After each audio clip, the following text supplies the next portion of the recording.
To be notified of videos from this channel, please subscribe and press the bell icon. What is happening, YouTube? Welcome back to yet another brand new episode of The Savant Life.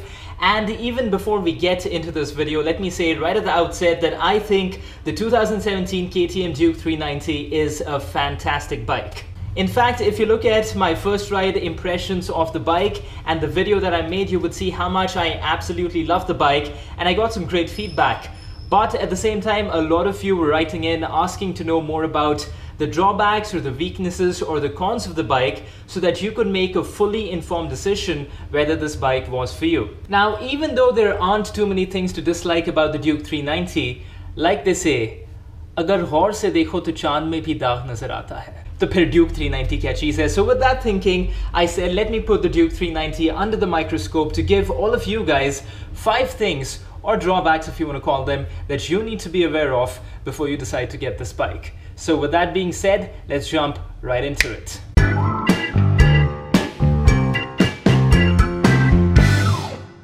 Now, point number 1 is that the 2017 KTM Duke 390 is a very technology-heavy, software-driven bike.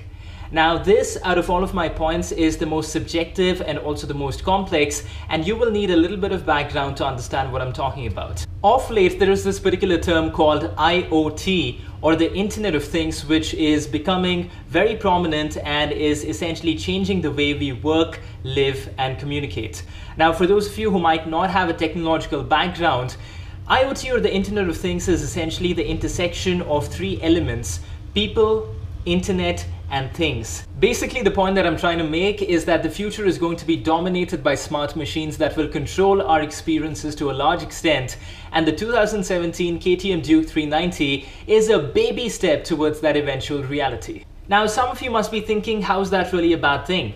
Well, that really depends on who you ask and what you're looking for.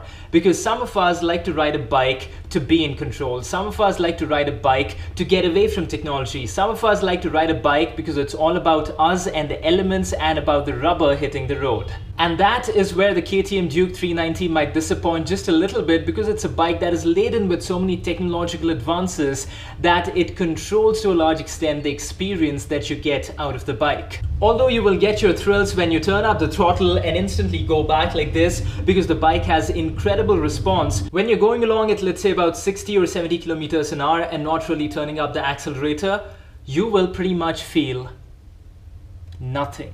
There is no sound, no vibration, no feel. In fact, take a look at this clip. When I was riding at about 60-65 kilometers an hour and coming down in speed, not really turning up the accelerator, and you could literally feel nothing in the bike. My camera audio was on and you can barely hear anything at all. Take a look.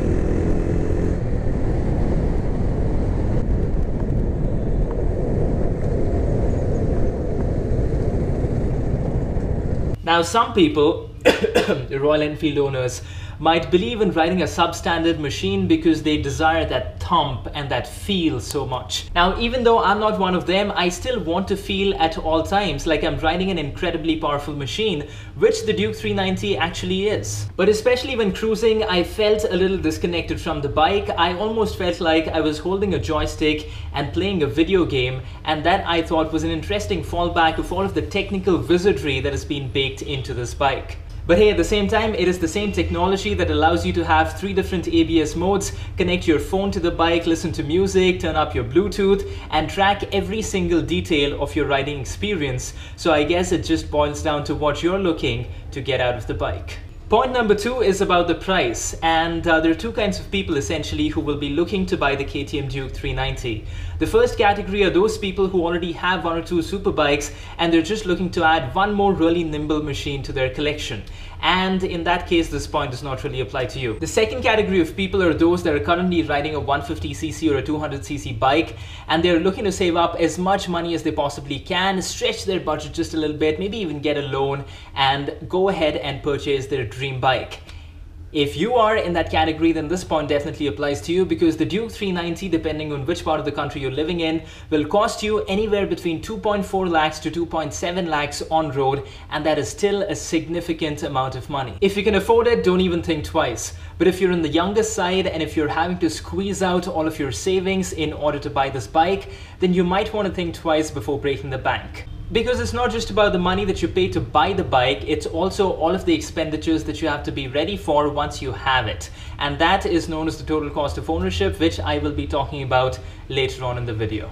Point number 3 are the colors and the stickering options. Now this might seem like a very simple point, and you might even be wondering, why am I even talking about this? But believe me, it's important, because the bike comes only in one color combination, which is the black and the orange. Now I'm aware that there is another one available as well, which is the white and orange, but that is a limited edition, so we won't really talk about it.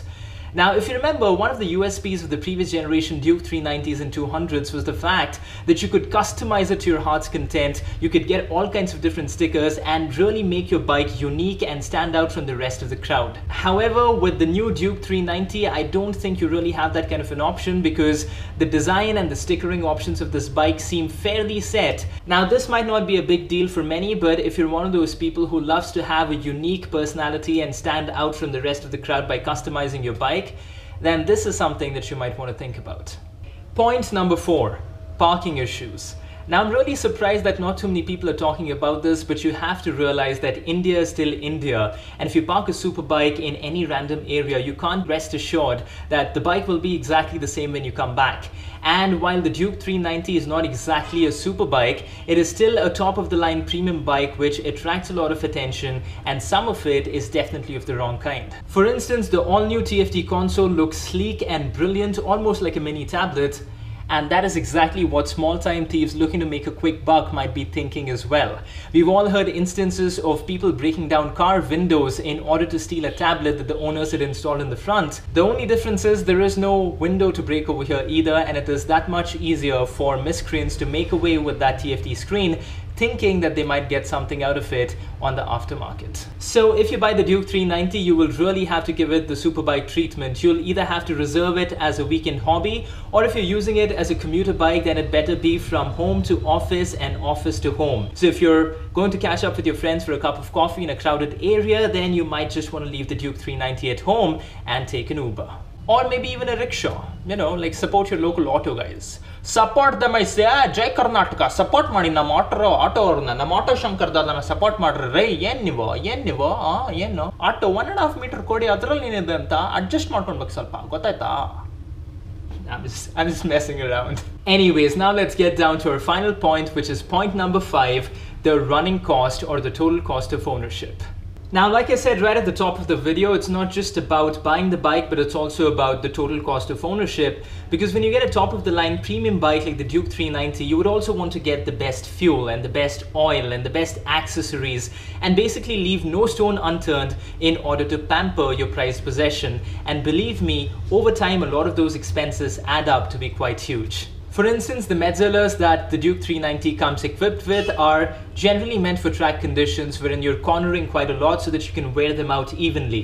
But if you ride it mostly on highways and in city conditions, you will realize that you end up with what they call chicken strips. The W-rated Metzlers on the older Duke 390 would last anywhere between 11 to 14,000 kilometers depending on your riding style, and would cost you a whopping 20,000 Indian rupees when you had to get them replaced. And as you can tell, that is a fairly significant expense for pretty much anybody.